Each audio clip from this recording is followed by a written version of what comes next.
देश आज नेताजी सुभाष चंद्र बोस की 125वीं जयंती मना रहा है और आज के ऐतिहासिक मौके पर पीएम मोदी नेताजी की होलोग्राम प्रतिमा का अनावरण करेंगे। पीएम शाम को 6 बजे होलोग्राम मूर्ति का अनावरण करेंगे। इसकी जानकारी खुद पीएम मोदी ने ट्वीट करके दी है। इस होलोग्राम प्रतिमा को 4K प्रोजेक्टर से संचालित किया जाएगा। इस होलोग्राफिक स्क्रीन को इस तरह से लगाया गया है जो किसी को नजर नहीं आ सके। होलोग्राम को और प्रभावी बनाने के लिए उस पर नेताजी की 3D तस्वीर लगाई जाएगी। होलोग्राम प्रतिमा 28 फीट ऊंची और 6 फीट चौड़ी होगी। इस कार्यक्रम के दौरान प्रधानमंत्री साल 2019 से साल 2022 तक के लिए सुभाष चंद्र बोस आपदा प्रबंधन पुरस्कार भी बांटेंगे। वहीं प्रधानमंत्री मोदी ने देशवासियों को पराक्रम दिवस की शुभकामनाएं दी हैं। नेताजी सुभाष चंद्र बोस की प्रतिमा पर माल्यार्पण करते हुए पीएम ने एक तस्वीर ट्विटर पर पोस्ट की है और लिखा कि सभी देशवासियों को पराक्रम दिवस की ढेरों शुभकामनाएं। नेताजी सुभाष चंद्र बोस की 125वीं जयंती पर उन्हें मेरी आदरपूर्ण श्रद्धांजलि। मैं नेताजी सुभाष चंद्र बोस की जयंती पर उन्हें नमन करता हूं और प्रत्येक भारतीय को हमारे राष्ट्र के लिए उनके महत्वपूर्ण योगदान पर गर्व है।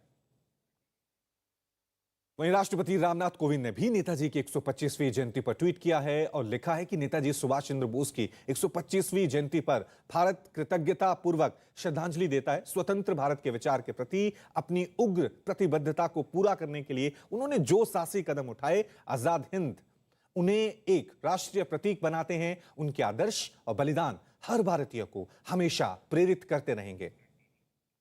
वहीं गृह मंत्री अमित शाह ने नेताजी को याद करते हुए लिखा कि अमित शाह ने कहा कि प्रधानमंत्री जी ने भारत की स्वतंत्रता में नेताजी के अतुलनीय योगदान को चिरस्मरणीय बनाए रखने के लिए उनकी जयंती को देश भर में पराक्रम दिवस के रूप में मनाने का अभिनव कार्य किया है। यह आने वाली पीढ़ियों में नेताजी के ओजस्वी विचारों और आदर्शों को सींचने का काम करेगा।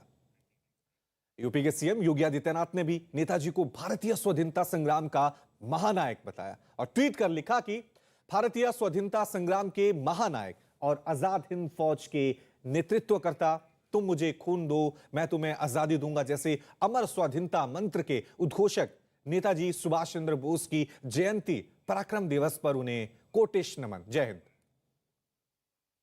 बड़ी खबर आपको बता दें, योगी आदित्यनाथ ने ट्वीट किया है और कहा है कि बीजेपी सरकार फिर जरूरी है, प्रदेश में कानून का राज रहे, थाने में हिस्ट्री शीटर ना उनको चलाएं। इसके लिए यूपी में बीजेपी की सरकार बहुत जरूरी है। सरकार अपराधी ना चलाए, थाने को हिस्ट्री शीटर ना चलाए, भ्रष्टाचार पर अंकुश बना रहे, माफिया पर बुलडोजर ऐसे ही चलता रहे। तो सीएम योगी आदित्यनाथ ने यहां पर ट्वीट किया है और कहा है कि बीजेपी की सरकार उत्तर प्रदेश में एक बार फिर जरूरी है ताकि प्रदेश में कानून का राज रहे, थाने हिस्ट्री शीटर ना चलाएं, सरकार अपराधी ना चलाएं।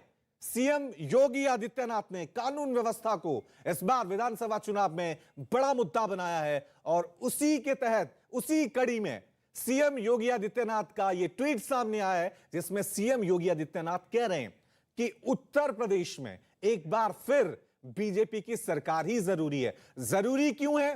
क्योंकि उत्तर प्रदेश में कानून का राज बने रहे, जो थाने हैं वो हिस्ट्री शीटर ना चलाएं, सरकार अपराधी ना चलाए, भ्रष्टाचार पर अंकुश बना रहे। यह सीएम योगी आदित्यनाथ ने ट्वीट किया है।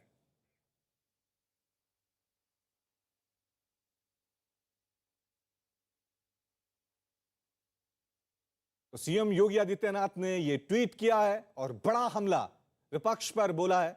और क्या उन्होंने कहा है ये देखिए, उत्तर प्रदेश के लिए फिर से भाजपा सरकार बहुत जरूरी है ताकि प्रदेश में कानून का राज रहे, थाने हिस्ट्री शीटर ना चलाएं, सरकार अपराधी ना चलाएं, भ्रष्टाचार पर अंकुश बना रहे और माफियाओं के खिलाफ बुलडोजर चलता रहे।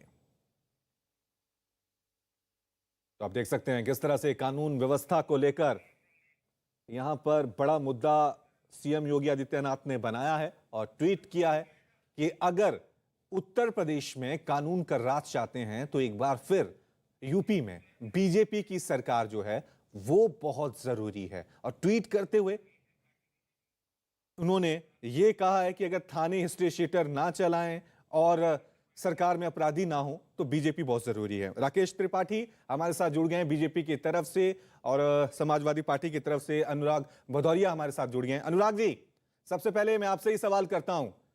सीएम योगी आदित्यनाथ कह रहे हैं कि अगर कानून का राज यूपी में चाहते हैं तो बीजेपी ही जरूरी है।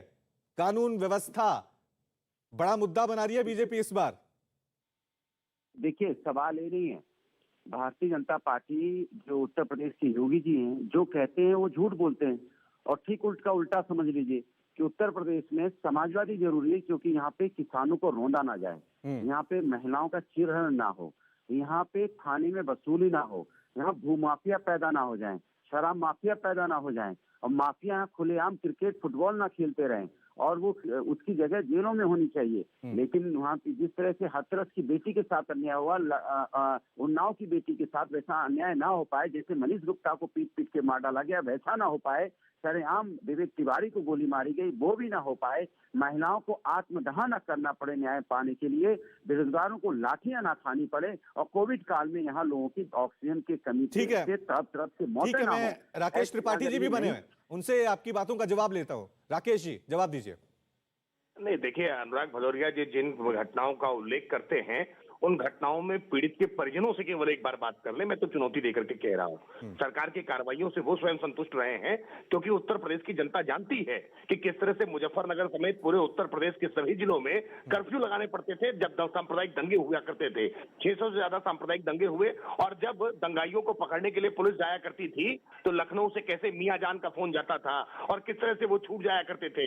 ये तो न्यूज चैनल के स्टिंग ऑपरेशन में भी एस्टेब्लिश हुआ है। देखिए, ये स्थापित सत्य है कि उत्तर प्रदेश में समाजवादी पार्टी की सरकार के समय में हिस्ट्री सीटर्स, गुंडे, अपराधी थाने और तहसील चलाया करते थे। किस तरह से आज भी जो समाजवादी पार्टी ने टिकट दिए हैं, चाहे वो असलम चौधरी का हो, चाहे वो रफीक अंसारी का हो, चाहे वो नाहिद हसन का हो, चाहे शाहिद मंजूर का हो, जिस तरह के टिकट ये बांट रहे हैं, ये सारे छटे हुए अपराधी हैं, हिस्ट्री सीटर्स हैं, गैंगस्टर्स हैं, अनुराग जी, और ऐसे लोगों को टिकट देकर के क्या साबित करना चाहते हैं? अनुराग जी, क्योंकि आज सीएम योगी आदित्यनाथ ने कानून व्यवस्था को लेकर ये बड़ा प्रहार किया है। कल गृह मंत्री आए थे, वो कैराना गए थे, उन्होंने भी ये बड़ा बयान दिया था कि जो पलायन कराते थे वो खुद पलायन कर गए। यानी कानून व्यवस्था, एक नैरेटिव सेट करने की कोशिश की जा रही है कि समाजवादी पार्टी में गुंडे होते थे, अपराधी होते थे, हमारी सरकार जो है कानून का राज चल रहा है। मैं तो उनसे पूछना चाहता हूं गृह मंत्री जी से, क्यों नहीं हाथरस की बेटी के घर गए? क्या वो दलित थी इसलिए नहीं आएंगे?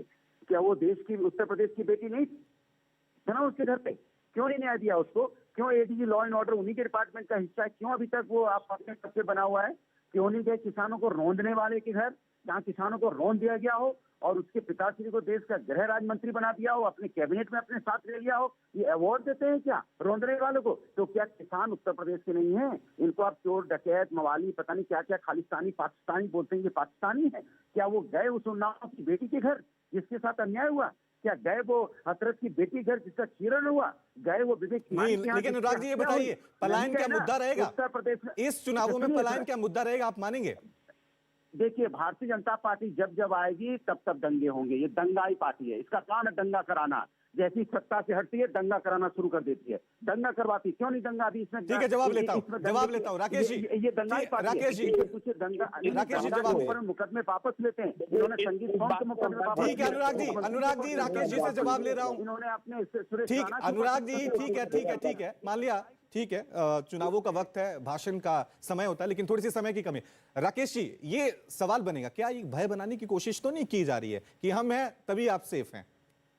नहीं, देखिए, ये सच्चाई है कि भारतीय जनता पार्टी ने न गुंडाराज न भ्रष्टाचार का स्लोगन देकर के हम सत्ता में आए थे, और हमने गुंडाराज और भ्रष्टाचार के मसले पर बहुत प्रभावी कार्रवाई करने का काम किया है। कहीं पर भी अगर किसी प्रकार की कोई घटना घटी, त्वरित एक्शन हुआ है पुलिस का, और इसी कारण से आज उत्तर प्रदेश में सांप्रदायिक दंगे नहीं हुए हैं। उत्तर प्रदेश के कैराना में जो पलायन हो रहा था वो पलायन रुका, और लोग जो पलायन कर गए थे वो वापस लौट करके आए हैं। हमने आज मुकीम काला जैसे खूंखार अपराधियों के आतंक का हमने नाश करने का काम किया है। 150 से ज्यादा अपराधियों को आज हमने पुलिस ने गोली में मार करके एनकाउंटर करने का काम किया है, क्योंकि समाजवादी पार्टी के शासनकाल में खाकी वर्दी पर गोली चला करती थी, खाकी वर्दी पीछे हट जाया करती थी, और अपराधी सर चढ़ के बुला करते थे। अपराधियों को सत्ता का खुला संरक्षण था। ये सच्चाई नहीं है कि आजम खान खुलेआम बचाने का काम किया करते थे। मुख्तार अंसारी, अतीक अहमद, रिजवान जहीर जैसे लोग इनके पोस्टर बॉय हुआ करते थे। समाजवादी पार्टी के शासनकाल में एक जाति और मजहब के लोगों को विशेष तौर पर छूट थी, वो कुछ भी करें, वो कुछ भी किसी का भी नुकसान करें, रंगदारी वसूल करें, अपहरण का उद्योग चलावें, किसी प्रकार की कोई रोक टोक नहीं थी। लेकिन आतंकवादियों का समर्थन करने वाले समाजवादी पार्टी के लोग जब आज ठीक है अनुराग जी, ठीक है अनुराग जी से मैं जवाब लेता हूं। अनुराग जी, ये बीजेपी ने जिस तरह से एक नैरेटिव सेट किया है वो तो साफ है कि हम जो है यहाँ पे कानून का राज चलता है। समाजवादी पार्टी पे हमेशा ये आरोप लगते रहे कि उनकी सरकार की बात हो, गुंडों का राज है। इस छवि से आप कैसे बाहर निकलेंगे, लोगों को कैसे समझाएंगे आप? मैंने आपसे क्या बोला? उत्तर प्रदेश में जुर्म धुआंधार बा, जनता लाचार बा, महंगाई के मार बा, आपकी अखिलेश के प्रहार बा, भाजपा के हार बा। ये सुन ले कान खोल के। जनता ने तय किया है इस बार की भारतीय जनता पार्टी को यहाँ से हराएंगे। और अखिलेश यादव का जो प्रहार है, जिस तरह से यहाँ पे आपने महंगाई, बेरोजगारी, महिलाओं पर अत्याचार, और यहाँ पे आपने जिस तरह से किसानों को रोना है, वोट इस पे होगा। आप नैरेटिव का 10 टॉप माफियाओं का नाम पूछा जाता है। 5 साल हो गए उत्तर प्रदेश का मुख्यमंत्री गाल बजाते रह गए। 10 टॉप 10 माफियाओं का नाम अभी तक उन्होंने लिस्ट जारी नहीं की। क्यों?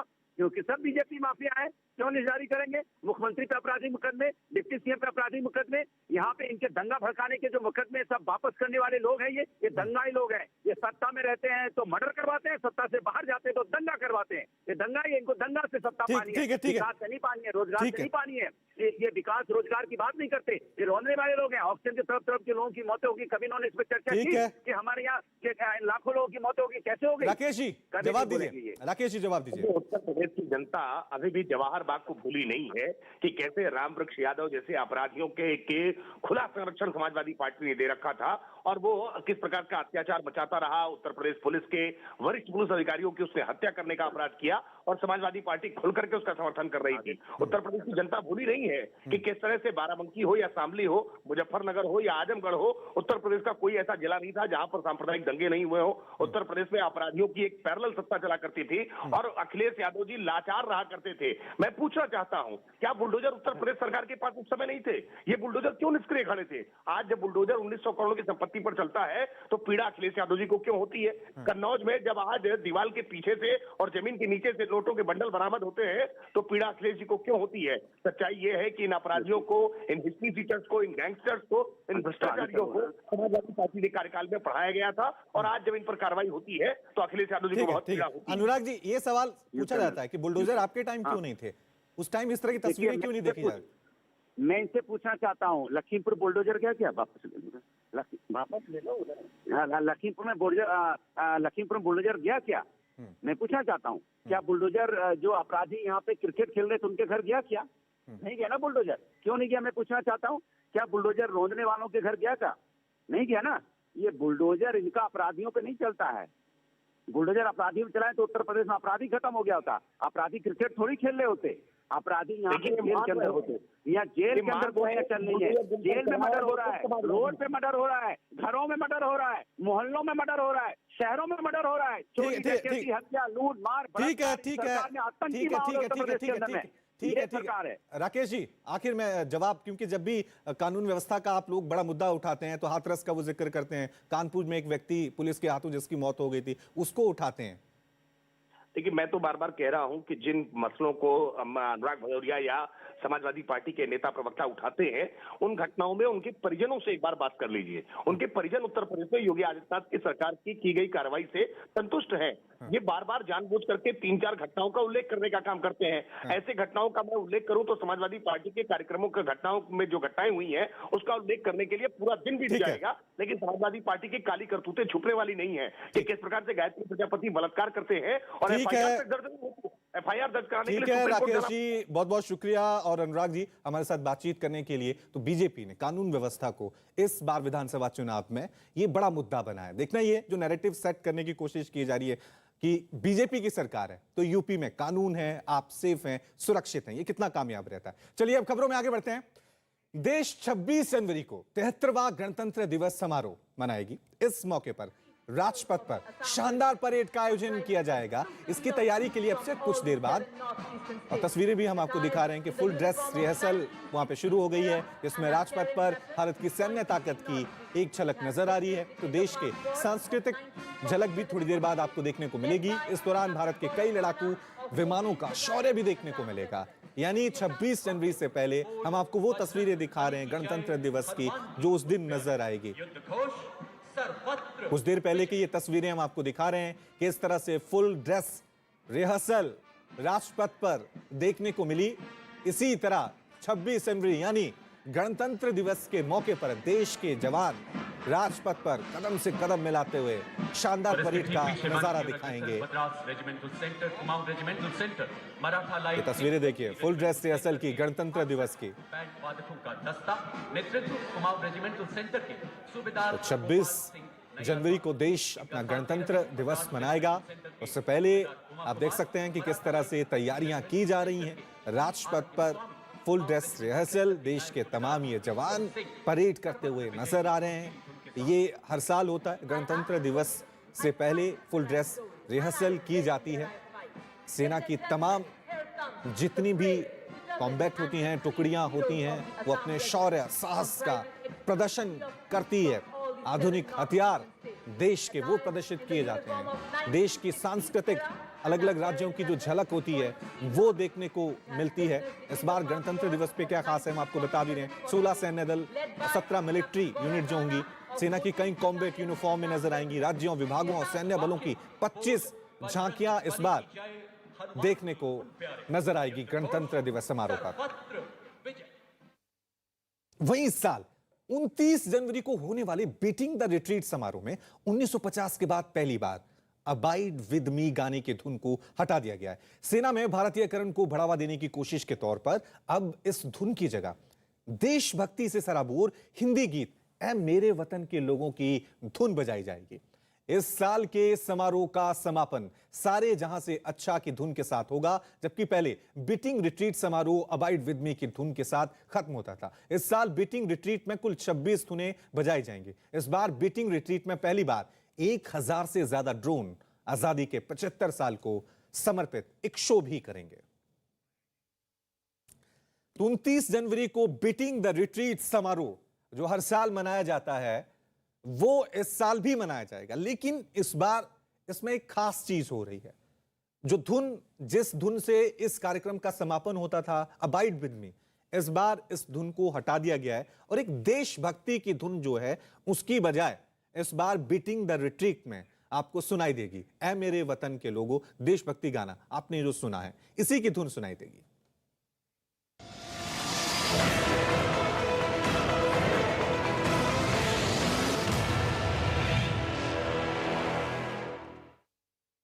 तो यूपी में बीजेपी का घर घर प्रचार अभियान आज भी लगातार जारी है। आज पहले और दूसरे चरण की सीटों पर पार्टी नेता प्रचार करेंगे। आज के प्रचार अभियान में यूपी के सीएम और दोनों डिप्टी सीएम के साथ ही यूपी बीजेपी अध्यक्ष भी शामिल होंगे। सभी नेता अलग अलग जिलों में पार्टी का प्रचार करेंगे। मुख्यमंत्री योगी आदित्यनाथ गाजियाबाद में होंगे, जबकि डिप्टी सीएम केशव प्रसाद मौर्य मुजफ्फरनगर और दिनेश शर्मा गौतम बुद्ध नगर में घर घर जाकर प्रचार अभियान का हिस्सा बनेंगे। इन तीनों ही सीटों पर पहले चरण में 10 फरवरी को वोट डाले जाएंगे।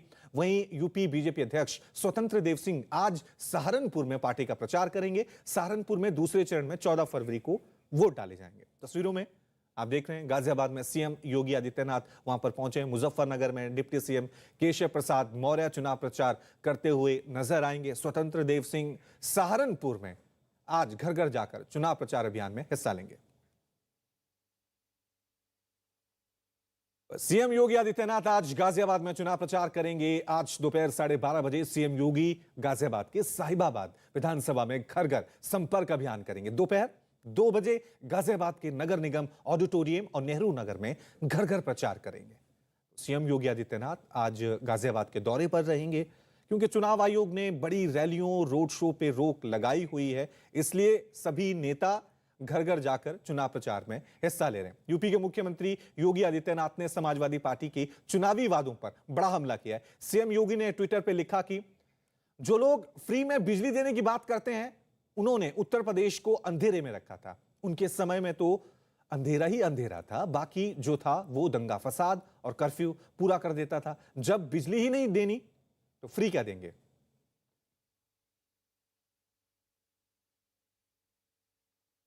वहीं फ्री बिजली देने के समाजवादी पार्टी के चुनावी वादे पर बीजेपी ने भी हमला बोला है। यूपी बीजेपी ने ट्विटर पे लिखा कि 2017 से पहले बिजली के तारों पर कपड़े सूखते थे क्योंकि जनता को यकीन था कि बिजली तो आएगी ही नहीं। और भाजपा की सरकार ने पिछले 5 साल में नए 1.41 करोड़ मुफ्त बिजली कनेक्शन दिए हैं और प्रदेश को अंधेरे से मुक्ति दिलाई है। फर्क साफ है।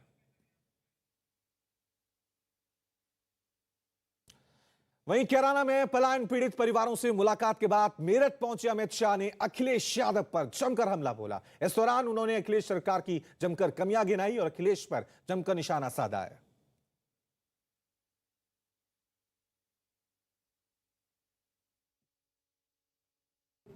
मैं अभी किराना से आ रहा हूं। मैं किराना 2014 में भी गया था, 2013 में भी गया था, 2017 में भी गया था। तब लोगों के आंख में भय था, आशंकाएं थी, पलायन हो रहा था। लोग अपना घर छोड़कर पुश्तैनी हवेलियां औने पौने दाम पर बेचकर जाने को मजबूर हुए थे। आज उन्हीं परिवारों के घर में चाय पीकर उनके चेहरे पर प्रसन्नता और शांति देखकर बड़ा सुकून।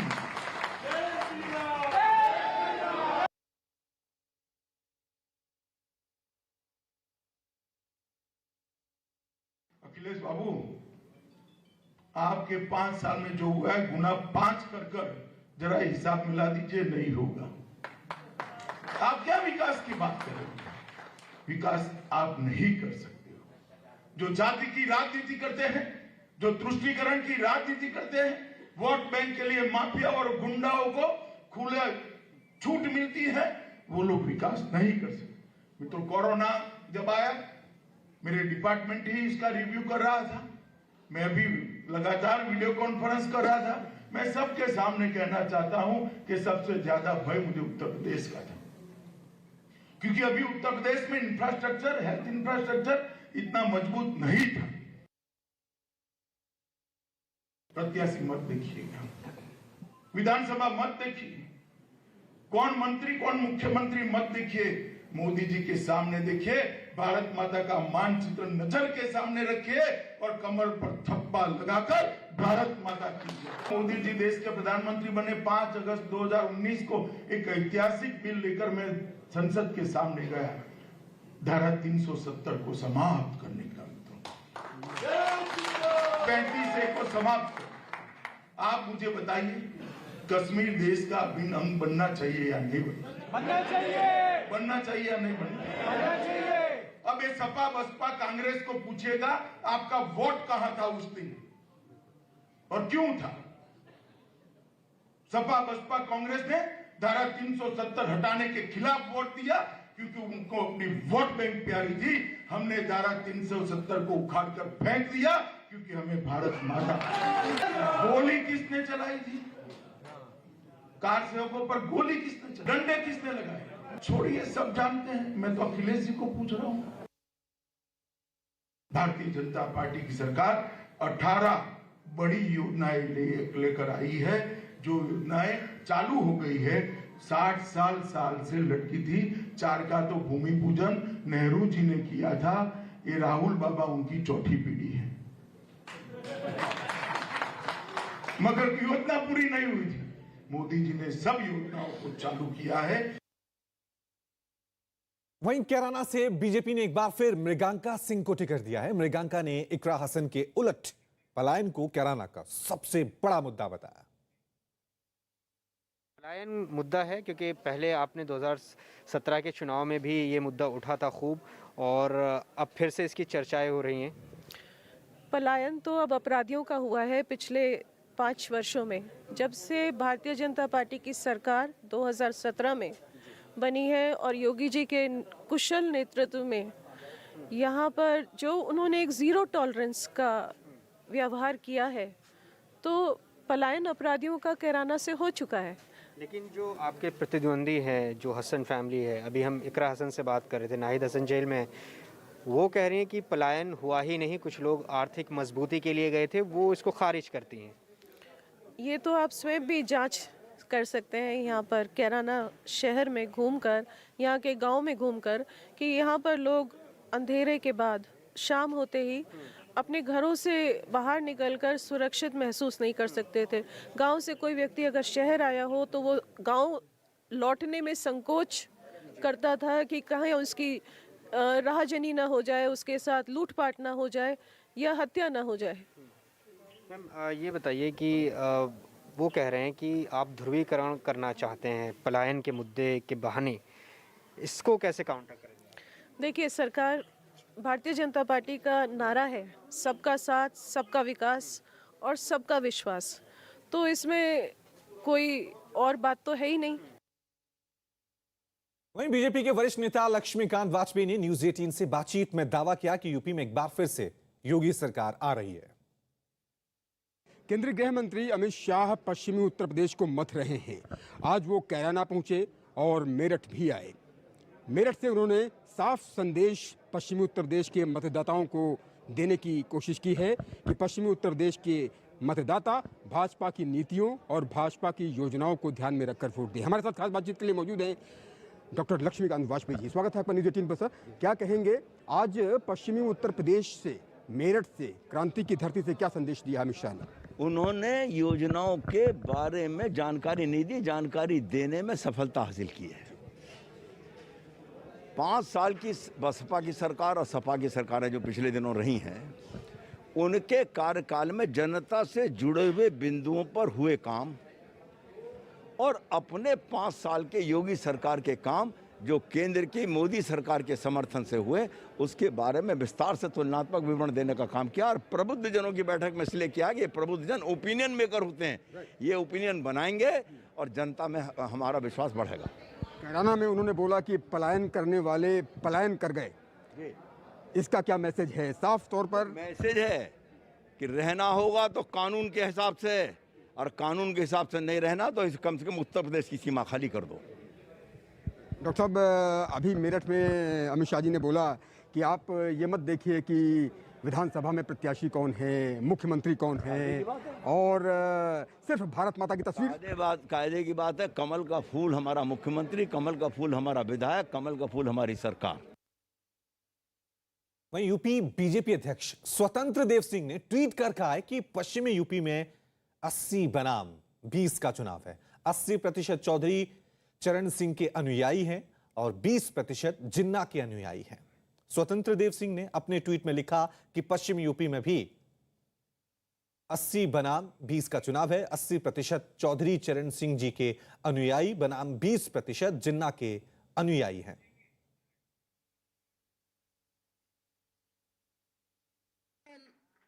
स्वागत अभिनंदन करें। हमारे बीच में रूपाली गुप्ता जी हैं।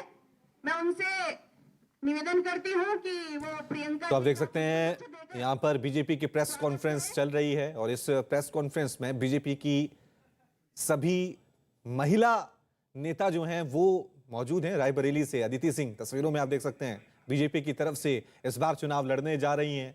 कांग्रेस छोड़कर बीजेपी में शामिल हुई हैं। उनके साथ अपर्णा यादव, मुलायम सिंह यादव की बहू हैं, वो भी बीजेपी में शामिल हुई हैं। और देखिए किस तरह से, क्योंकि कांग्रेस ने इस बार महिलाओं को एक बड़ा मुद्दा बनाया है, महिला सशक्तिकरण को लेकर। प्रियंका गांधी जिन्होंने वादा किया है कि 40% टिकट वो इस बार विधानसभा चुनाव में महिलाओं को दे रही हैं, उसका जवाब इस बार आप देख सकते हैं कि किस तरह से बीजेपी दे रही है। अपर्णा यादव समाजवादी पार्टी छोड़कर बीजेपी में शामिल हुई हैं, वो भी इस प्रेस कॉन्फ्रेंस में शामिल हैं। अदिति सिंह रायबरेली से, जिन्हें बीजेपी ने इस बार अपना उम्मीदवार बनाया है, वो भी इस प्रेस कॉन्फ्रेंस में शामिल है। तो प्रियंका गांधी के मुद्दे को किस तरह से ये महिला नेता जवाब देंगे, ये भी देखने वाली बात होगी।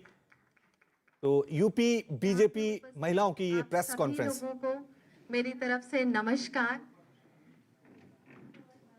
बहुत खुशी हो रही है इस परिवार का हिस्सा होकर के, और जिस तरीके से आप लोगों का प्यार और सम्मान मिला, इसके लिए बहुत बहुत आप लोगों का धन्यवाद। मैं आशा करती हूँ कि पूरी मेहनत से, पूरी लगन से, आप लोगों के सहयोग से योगी जी, माननीय योगी जी, माननीय मोदी जी के नेतृत्व में मेहनत से कार्य करेंगे और समाज हित के लिए, राष्ट्र हित के लिए एक होकर के एक नए तरीके से, एक नई तरीके की ऊर्जा से हम सब साथ कार्य करेंगे और आगे बढ़ेंगे। Thank you. बहुत धन्यवाद प्रियंका जी। अब हम सबके बीच में कहते ना तेज तर्रार महिला और युवा भी अदिति जी हैं, जो माननीय मोदी जी, योगी जी के विचारों से प्रभावित होकर, कार्यों से प्रभावित होकर हम सबके बीच में हैं। मैं उनसे आग्रह अनुरोध करूंगी कि वो अपने विचार हम सबके सामने रखें। आदरणीय अदिति जी।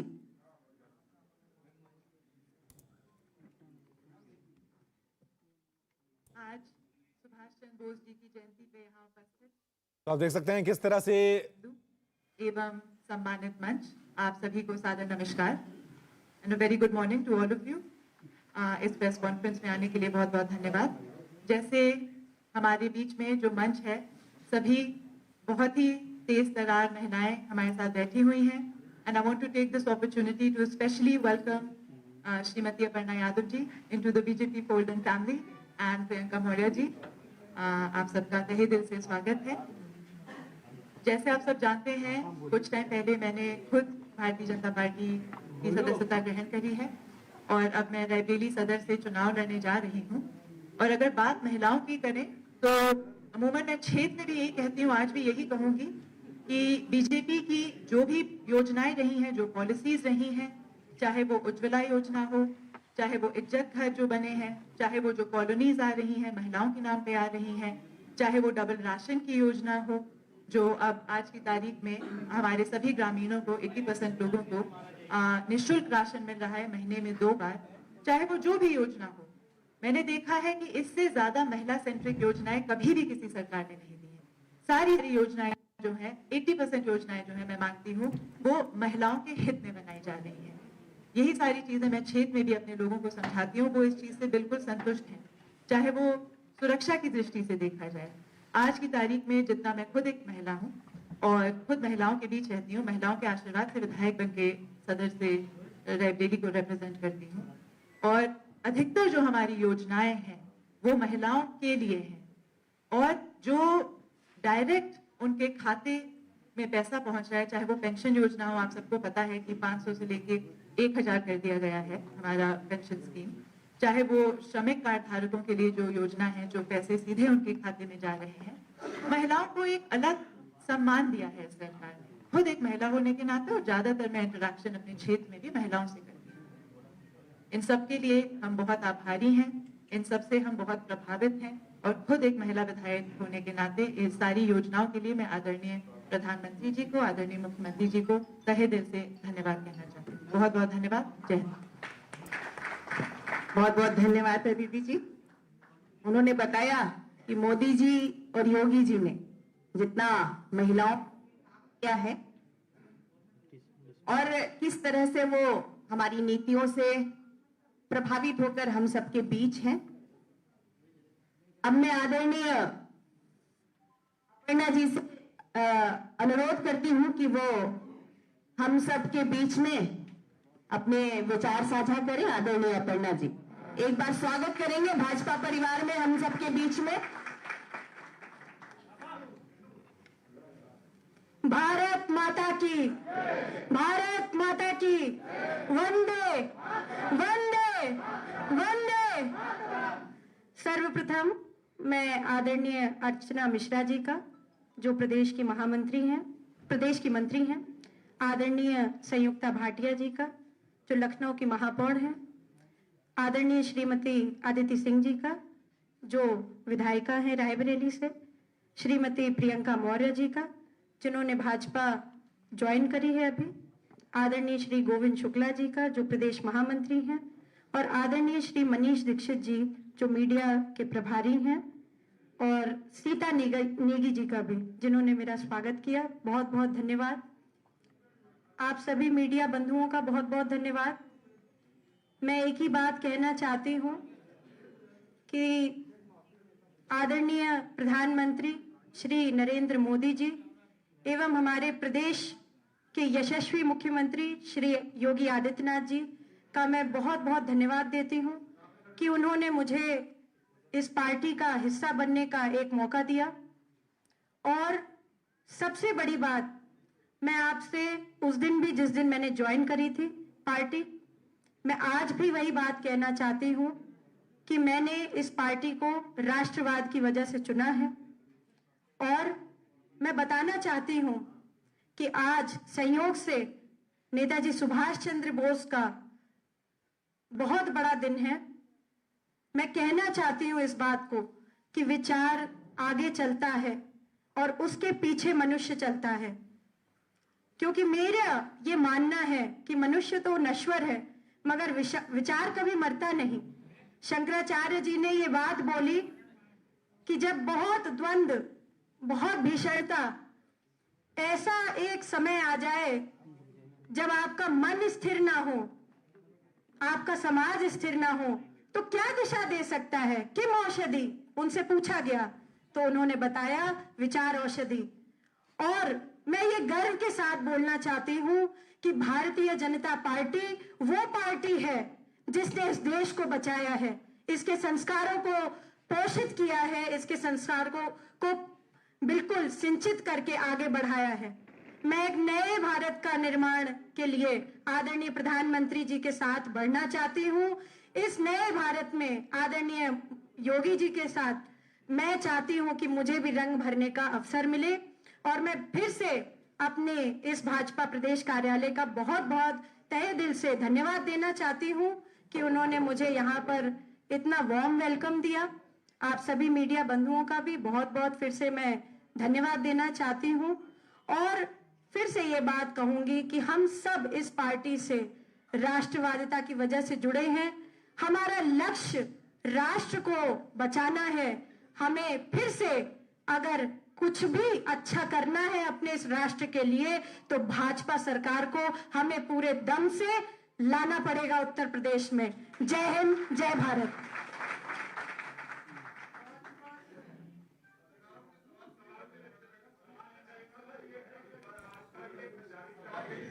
बहुत बहुत धन्यवाद। तो अपर्णा यादव,